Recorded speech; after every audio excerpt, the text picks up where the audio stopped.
She texted me at 3 a.m. "I'm at Jake's, pick me up or it's over." I answered, "Then it's over." I forwarded her location to Jake's pregnant wife. By morning, my ex was begging for a place to stay after Jake's wife kicked them out. I thought my life was a perfect picture, a real live fairy tale. I was with a woman I thought was the love of my life, a woman I had been with for 5 years. Let's call her Sarah. Our relationship was, well, it was a roller coaster. It was full of drama and ultimatums, and I was always the one who caved. I was always the one who tried to fix things, to make her happy, to make sure everything was okay. She was so good at making me feel like I was the problem, like I was the one who was being too sensitive, too jealous, too controlling. I would always end up apologizing even when I had done nothing wrong. I was a fixer, and she was a professional victim. I was so used to it that I didn't even realize how toxic our relationship had become. I just thought it was normal. I just thought that's what love was. I was so madly in love that I think I was completely blind to all the little things, all the tiny cracks that were forming in our foundation. The biggest thing in our life at the time was our friends, Jake and his wife, Lisa. They were a bit older than us, but we were really close with them. Lisa was pregnant, and they were so excited about their new baby. I was so happy for them. I had no idea that my entire life was about to be turned upside down. I had no idea that the woman I loved was about to show me who she really was. I was so naive, so incredibly naive. The quiet was just a temporary pause, the calm before the storm I didn't even see coming. And when it hit with the force of a tidal wave, and it completely obliterated the world I thought I was building. Everything I thought I knew, everything I had put my heart and soul into, just crumbled in an instant. The perfect life, the perfect relationship, the perfect woman, it was all a lie. I just didn't know it yet, not even a hint. I was a few days away from a complete mental breakdown, and I was completely clueless. It's almost funny when I think about it now, how blind I was. The last few months of our relationship had been especially difficult. Sarah had been more distant than usual. She'd be glued to her phone, and she'd get a little defensive if I ever asked her about her day. I just told myself it was the stress of her job. We had a huge fight a few days ago, a fight about her secretive behavior and her constant need to be on her phone. I had just gotten so tired of it. I had just gotten so tired of her lies, her manipulation, and her disrespect. I had finally reached my breaking point. I was mentally and emotionally exhausted from her constant demands and games. I was so tired of her making me feel like I was the problem. I was so tired of her gaslighting me. I was so tired of her emotional abuse. I was so tired of her ultimatums. I was so tired of being a doormat. I was so tired of being a fool. I had finally realized that our relationship was not healthy. It was not normal. It was toxic. I was ready to walk away. I had even started packing a few of my things. I knew that what she had done was unforgivable, and I knew that our relationship was over. It was over. I felt a cold, hard resolve building up inside me. The lies, the betrayal, the disrespect. It was all too much. I wasn't going to get angry. I wasn't going to scream. I was just going to do what I had to do, and I was going to make sure she felt every ounce of pain that she had just put me through. The game was over, and I was just getting started. I was just getting started. I just had no idea that the final piece of the puzzle would come at 3 a.m. The piece that would confirm all my worst fears. The piece that would finally set me free. The piece that would give me the ultimate revenge. The piece that would finally give me the courage to walk away. The courage to start a new life. The courage to finally be happy. It was 3 a.m. I was fast asleep, dreaming of a life without drama and ultimatums. My phone buzzed on the nightstand, and I just groaned. I didn't want to get up. I didn't want to deal with it. But it kept buzzing, and I finally picked it up. It was a text from Sarah. "I'm at Jake's. Pick me up or it's over." I read the text once, then I read it again, and again. I couldn't believe the audacity, the absolute gall of this woman to send me a text like that, as if it was a normal, reasonable request. It was like she was asking me to pick up milk on the way home, not to grant her permission to be with another man, just a few weeks after she told me she was going to be with another woman. It was just a complete and utter mess. The betrayal was so sudden, so shocking, that I couldn't even form a coherent thought. She wasn't asking for a ride. She was giving me an ultimatum. She was testing me. She was seeing how far she could push me. She was seeing if I was going to be a doormat again, and in that moment, I knew I wasn't. I wasn't going to get angry. I wasn't going to scream. I was just going to do what I had to do. And I was going to make sure she felt every ounce of pain that she had just put me through. I was so done with her lies, her manipulation, and her disrespect. I knew that what she had done was unforgivable, and I knew that our relationship was over. It was over. The pain was so intense, but it was overshadowed by a strange sense of calm.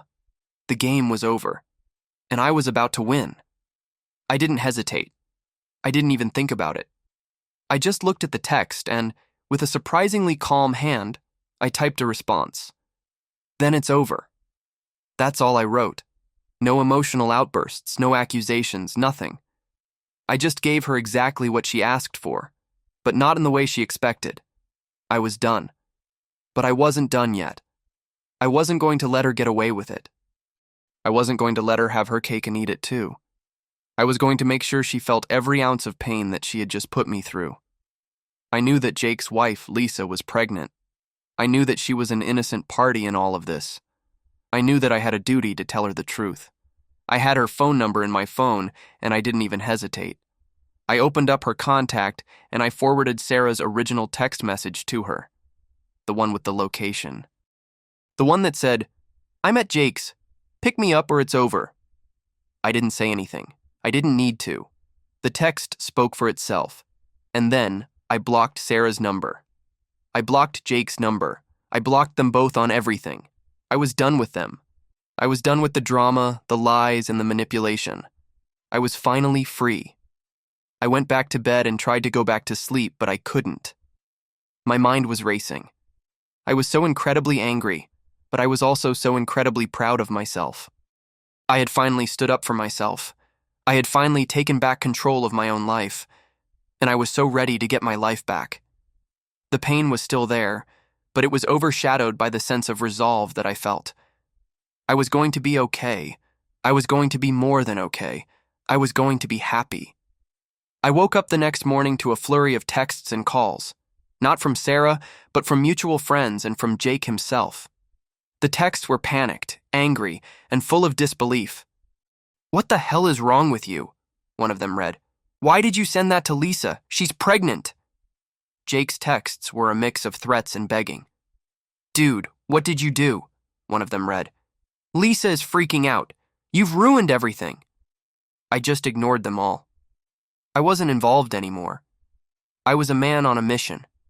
A mission to take back my life. I had already packed a bag, and I was on my way to my best friend's house. I knew he would be there for me. He was the one person who had my back from the beginning. He was the one person who had seen through all of her lies. I didn't have to say anything to him. He just knew. He just looked at me and said, "I'm so sorry, man. You deserve so much better." And I just started crying. The tears had been building up for so long, and they just all came out at once. It was a strange mix of sadness and relief. I was sad that our relationship was over, but I was so incredibly relieved that I was finally free. I was finally free from her lies, her manipulation, and her disrespect. I was finally free from the constant emotional abuse. I was so incredibly grateful that I had finally stood up for myself. I was so incredibly grateful that I had taken back control of my own life. I knew that this was just the beginning of a long and difficult journey, but I was ready for it. I was ready to face whatever came my way. I was so ready to get my life back. The pain was still there, but it was overshadowed by the sense of resolve that I felt. I was going to be okay. I was going to be more than okay. I was going to be happy. A few hours later, I got a text from one of our mutual friends. "Dude, your ex is on her way to your place. She's completely hysterical. She said she needs to talk to you." I just sighed. I knew this was coming. I knew she was going to come back and try to manipulate me again, but I wasn't going to let her. I wasn't going to be a fool again. I just stayed at my friend's house, and I waited. A few minutes later, I got a text from my friend who lived next to me. "Dude, your ex is at your door, and she's losing her mind. She's trying to get in, and she's calling you. She looks completely panicked." I just smiled to myself. The plan was working perfectly. I wasn't going to give her the satisfaction of a dramatic fight over text. I wasn't going to plead my case. I wasn't going to play her little game. I just wanted her to feel the pain that she had so thoughtlessly caused me. She had made her choice, and now she was living with the consequences. I had already made my choice, and I was living with the consequences too, and I was so much happier for it. I knew that this was just the beginning of a long and difficult journey, but I was ready for it. I was ready to face whatever came my way. I was so ready to get my life back. The pain was still there, but it was overshadowed by the sense of resolve that I felt. I was going to be okay. I was going to be more than okay. I was going to be happy. The final confrontation happened on my doorstep.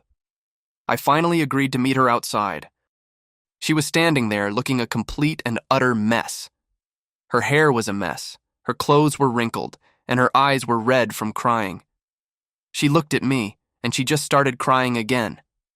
"Please," she sobbed. "Please just let me in. Jake and Lisa kicked us out. We have nowhere to go. Please just let us stay with you for a little while."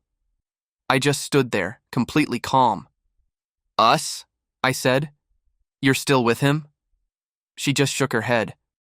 "No, he's just a friend. We were just hanging out. Lisa just got the wrong idea and she went crazy and kicked us out. Please, you have to help us." The lies just kept coming, and I just stood there and listened to them. I wasn't going to argue with her.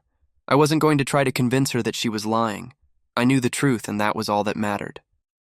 I just stood there, and when she was done, I just looked at her and said, "You have nowhere to go because you made your bed. You're the one who chose to go to Jake's at 3 a.m.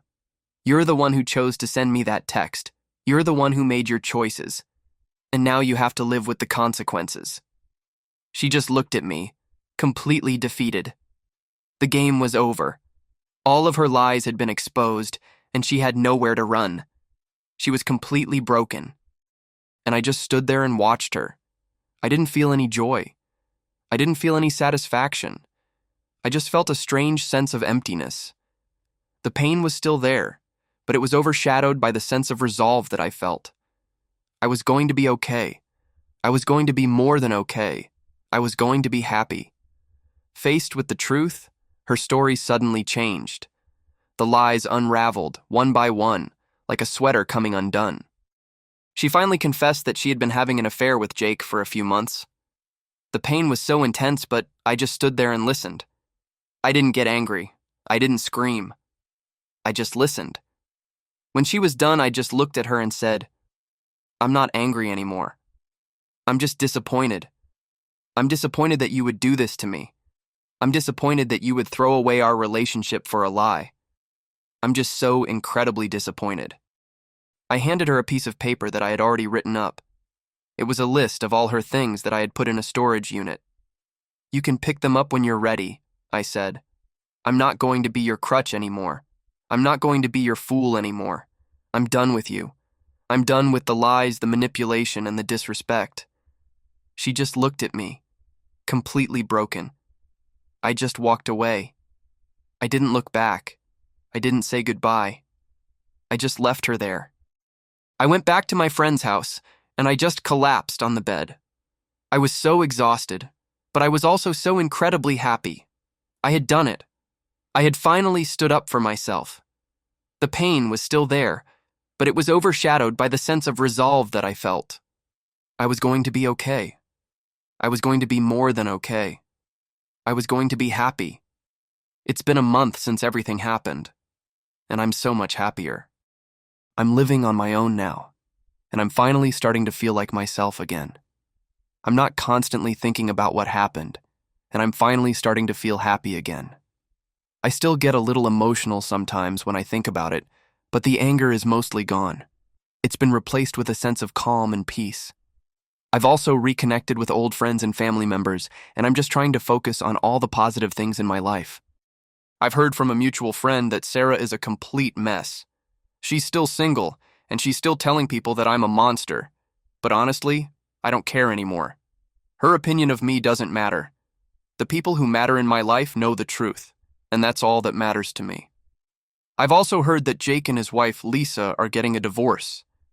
I feel so bad for Lisa, but I also know that I did the right thing by telling her the truth. I'm so glad that I'm not a part of that anymore.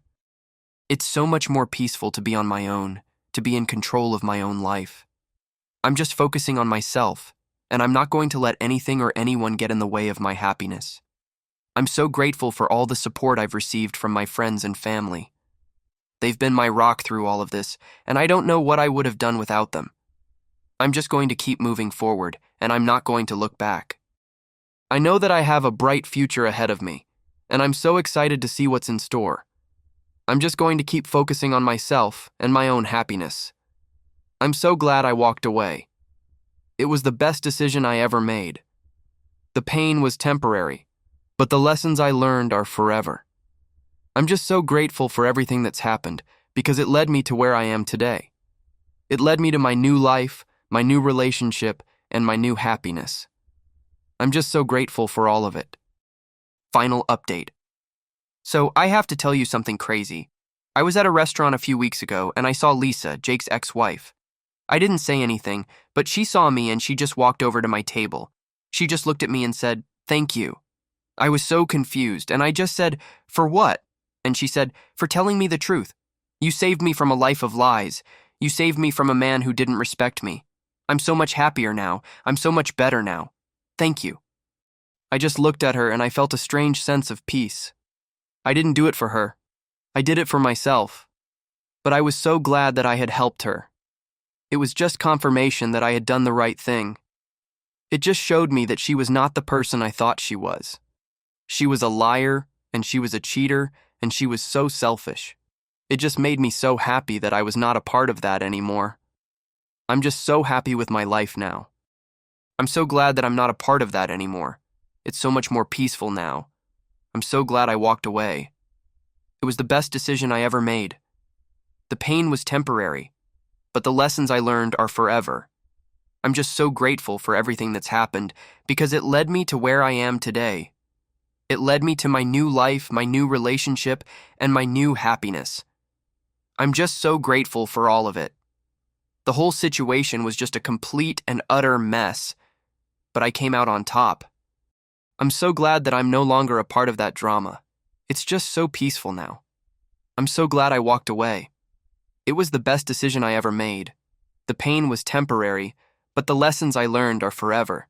I'm just so grateful for everything that's happened because it led me to where I am today. It led me to my new life, my new relationship, and my new happiness.